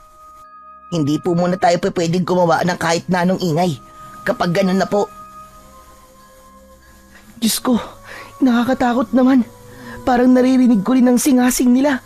Parang galit na galit sila at gusto nang kumain ng tao. Huwag kang maingay, Pilo. Ayun na mag-asawa, oh. Nakalabas na sila ng kubo. Dalian nyo na ang pagsunod sa akin. Dumapa tayo at gumapang na lang sa damuhan. Tiisin na lang muna natin ang mga tinik. Tandaan nyo, kahit na anong mangyari, ay wag na wag kayong gagawa ng kahit na anong ingay. Kundi, lagot tayo. At nakarating din kami sa talahibang sinasabi ni Rebin. Doon kami walang imik, nananatili at nakiramdam sa mga nangyayari. Hanggang sa paglipas ng mga ilang minuto ay nagulat na lang kami nang bigla kaming ilawan ni na Tita Delia at ng asawa nito. Aha! Narito lang pala kayo, ha? Hindi na kayo makakatakas ngayon. Teka, sandali Delia. Mukhang tirador ng berbalang ang isang batang ito na kasama nila. Tignan mo, may suot siyang medalyon. Alam kong medalyong yan. Pagmamay-ari dati yan ng matandang tirador na si Kagorio. Ano ka mo? Pwes, patayin mo siya, Sandro. Patayin mo. At ialay din natin sa mga berbalang. Ano pang hinihintay mo? Sige na, kumilos ka na. Patayin mo na ang batang yan. Iaamba na sana ng asawa ni Tita Delia ang hawak nitong panabas. Pero biglang nagsalita si Rebin. Sige, saktan niyo ako. Pero hindi niyo na mababawi ang anak ninyo. Ano, sige, saktan niyo ako. Natigilan bigla ang mag-asawa sa sinabi ni Rebin. Lalo na si Tita Delia. At lalo nang may ilabas si Rebin na isang kwintas na may palawit na kalahating puso na katulad ng nakita ko kay Tita Delia. Teka, anong ibig mong sabihin? Anong alam mo sa anak ko? At anong kinalaman mo sa mga berbalang? Saka bakit nasa iyo ang kwintas ng anak ko? Magsalita ka! Wala na pong silbi kung mag-aalay po kayo ngayon ng ika-13 alay. Inasahan at ginamit po kayo ng mga berbalang. Matagal na po nilang kinain ng anak ninyo. Nakausap ko po ang kaluluwa niya. 10 ng mga kaluluwa na iba pang batang inalay nyo sa mga berbalang. Naging posible po yon dahil sa botelya ng espesyal na langis na ibinigay ko kay Pilo na sumabog nang mahawakan nyo. Tinadya ko po yon para malaman kung anong kinalaman ninyo sa pagkawala ng mga bata rito sa baryo natin. Sa pamamagitan ng isang orasyon ay nalaman ko po ang lihim ninyong ginagawa. Hindi totoo yan. Hindi totoo yan. Sandro, ano na? Tapusin mo na ang mga yan. Bilisan mo na.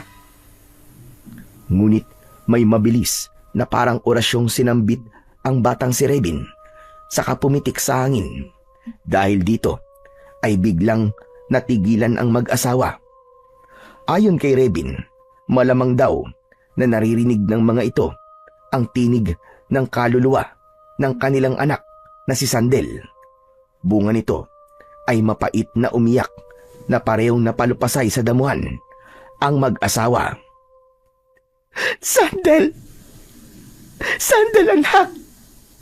Ikaw ba talaga yan? Ang kaawa-awa kong anak!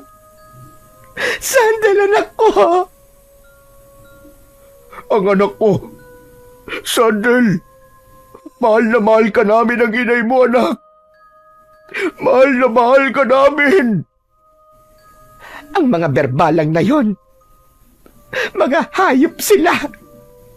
Mga hayop sila! Pwes, mananagot sila sa panloloko na ginawa nila sa atin, Sandro. Bilisan mo, tumayo ka riyan at ubusin natin sila ngayong gabi. Papatayin natin sila. Magkamatayan na kung magkamatayan. O kaya, hindi ba kayo tutulong na patayin ang mga berbalang? Tutulong po siyempre, pero pumasok po muna kayo rito. Pero biglang natigilan si Rebin nang marinig naming biglang papahina na ang tunog ng pagaspas ng mga pakpak ng mga berbalang. Naku po, nalintigan na. Alerto kayo. Nandito na po ang mga berbalang sa paligid natin. Kahit na anong mangyari, huwag po kayong gagawa ng ingay. Ngunit si Tita Delia ay hindi nakinig sa sinabi ni Rebin. Sa halip ay pasigaw pa nitong hinamon ang mga berbalang.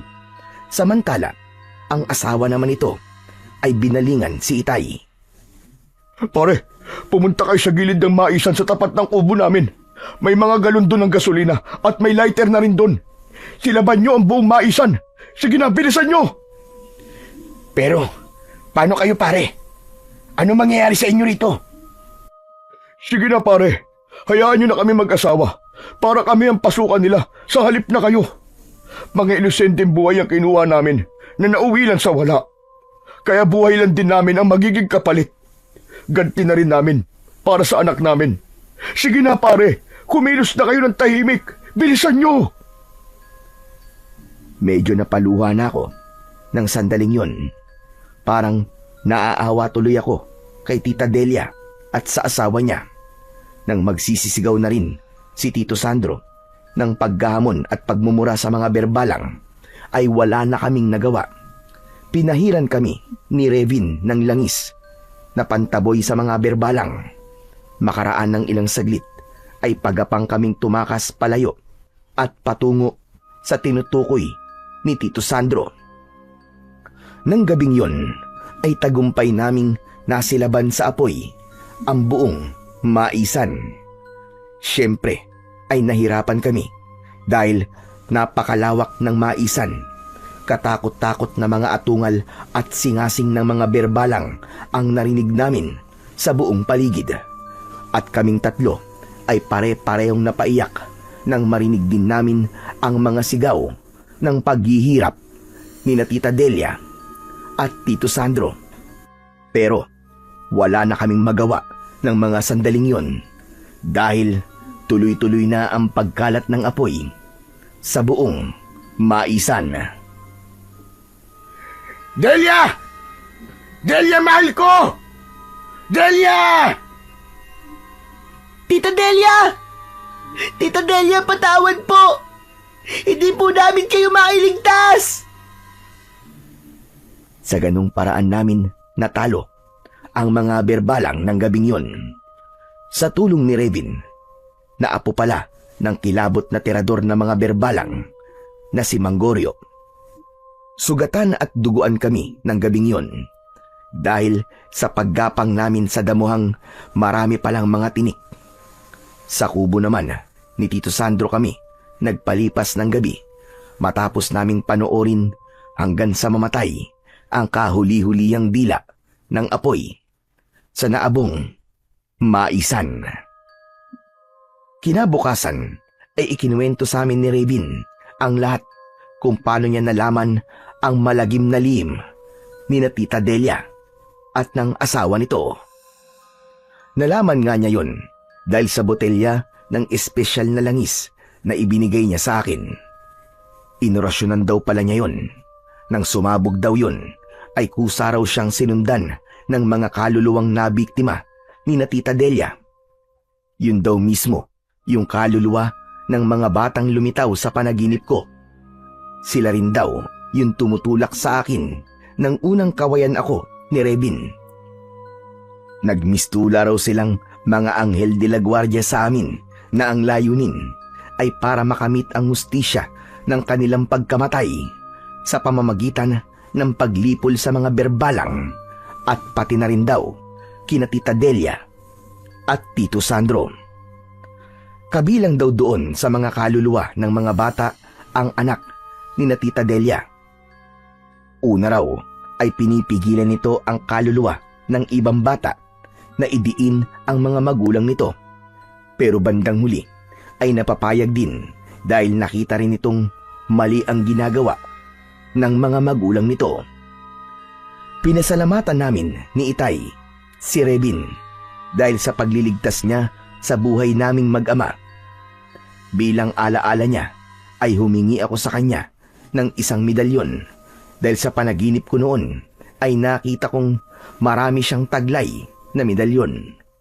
Pinagbigyan naman ako ni Revin at bilang alaala din namin ni Itay sa kanya ay iniukit niya ang pangalan namin sa isa niyang medalyon. Nang umuwi kami ni Tatay sa Maynila ay marami kaming baon na aral mula sa katakot-takot na karanasang yon. Una ay mahalagang makinig sa kutob natin at huwag itong ipagwalang bahala. Ikalawa, huwag maging bulag at sunod-sunuran sa pag-ibig na tulad ni Itay kay Tita Delia na nauwi sa nakakatakot na karanasan. Dapat ay timbangin pa rin ang damdamin at isip. At ikatlo, huwag magtiwala at makipagdeal sa mga elemento ng kadiliman. Walang mabuti na magmumula sa mga alagad ng kasamaan. At ikaapat, kung buhay ang inutang, buhay rin ang magiging kabayaran, tulad ng nangyari kina Tita Delia at Tito Sandro. Lahat ng yun ay tumatak sa aming isipan bilang isang mahalagang aral. Nakakalungkot ang naging wakas ni Tita Delia, pero nakakataba pa rin ng puso ang pagsisising ipinakita ni Tito Sandro, ano pat nagawa niyang isakripisyo ang kanilang buhay para sa ikaliligtas ng ibang buhay. Lumipas ang ilang araw, linggo at buwan. Medyo nakakabawi na kami sa makapanindig balahibong pangyayari sa buhay namin ni tatay na naranasan namin sa Mindanao, sa lugar ng Tita Delia, dahil sa mga aswang na berbalang na inakala ko nun na hindi totoo, ngunit kasama pala nating nabubuhay sa mundo. Tahimik na ang buhay namin at normal na ulit na lumilipas ang mga araw at pilit na kinakalimutan ang karanasan namin sa mga berbalang. Si tatay naman, alam ko na natakot din siya sa pangyayaring yon. Pero bukod doon, alam kong nasaktan siya sa ginawang panloloko sa kanya ni Tita Delia at nadamay pa nga ako na muntik na naming ikapahamak na mag-ama. Pero nakikita ko siyang lumalaban at pilit na kinakalimutan ang nakaraan. Sinabi ko sa kanya na maaari siyang humanap muli ng babaeng iibigin para tuluyang maghilom ang sugatan niyang puso at tuluyan ng makalimutan ang masalimuot niyang relasyon kay Tita Delia. Pero sinabi niya sa akin na hindi pa daw nakahanda ang puso niya na umibig muli dahil nadala na raw siya. Bagkus ay magko-concentrate na lamang daw siya sa akin para mas matutukan niya ang pagpapalaki sa akin at mapuno ang mga pagkukulang niya bilang ama na nawala nang maging sila ni Tita Delia. Pero sinabi niya sa akin na hindi niya tuluyang isinasarado ang puso niya at hahayaan na lamang daw ang pagkakataon na dumating ang tamang babae na makakasama at mamahalin siya ng totoo na walang halong panluloko at pagpapanggap. Kapag bakasyon ay pumupunta at nagbabakasyon kami ni tatay sa Mindanao upang bisitahin si Rebin, ang batang nagligtas sa amin at pinagkakautangan namin ng aming buhay. Wala kaming nararamdaman na takot dahil alam naming ligtas na ang lugar na yon at wala ng mga berbalang o ibang elemento ng dilim na namiminsala doon. Nagdadala kami ng mga pasalubong.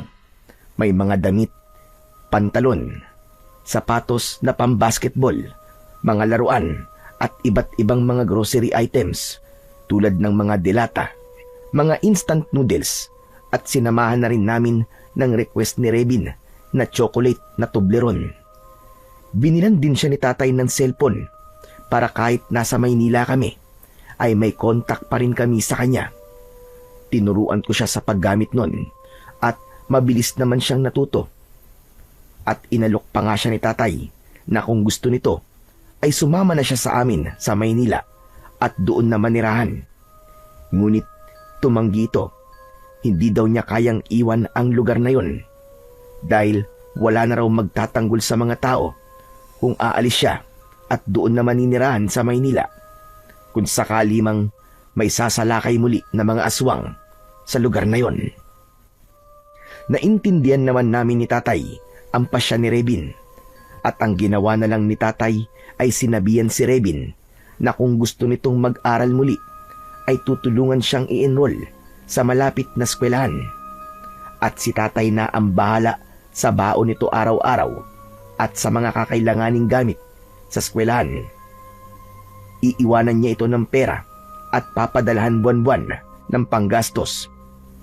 Sa una ay nagdadalawang isip pa si Rebin dahil para itong nahihiya, pero pinilit namin ito ni tatay na pumayag dahil para man lang doon ay makabawi kami sa kabutihang ipinakita niya sa amin Ngunit sinabi nito na hindi siya nanghihingi ng kapalit sa kanyang ginawa.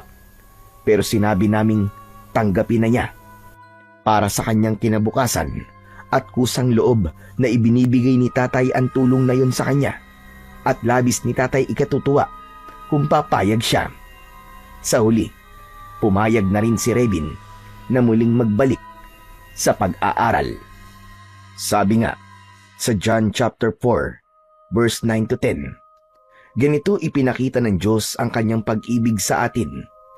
Isinugo niya sa sanlibutan ang kanyang kaisa-isang anak upang tayo ay magkaroon ng buhay sa pamamagitan niya.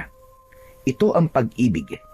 Hindi tayo ang umibig sa Diyos, kundi siya ang umibig sa atin.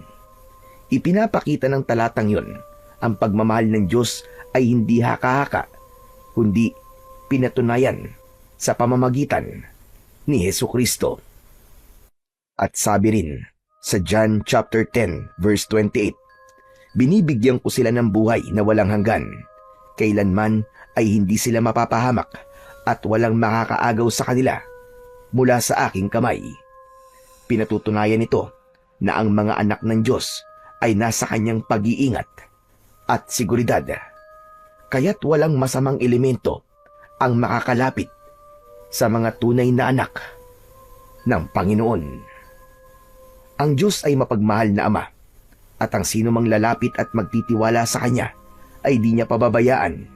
Ang Kanyang pag-ibig ay may kasamang pag-iingat, proteksyon at katiyakan ng buhay na higit pa sa kahit na anong anting-anting na pamproteksyon laban sa mga aswang. Kaya't lalo nating palawigin ang pagtawag at pananampalataya natin sa Poong May Kapal, dahil ang kanyang proteksyon at pagmamahal sa atin ay wagas at walang hangganan.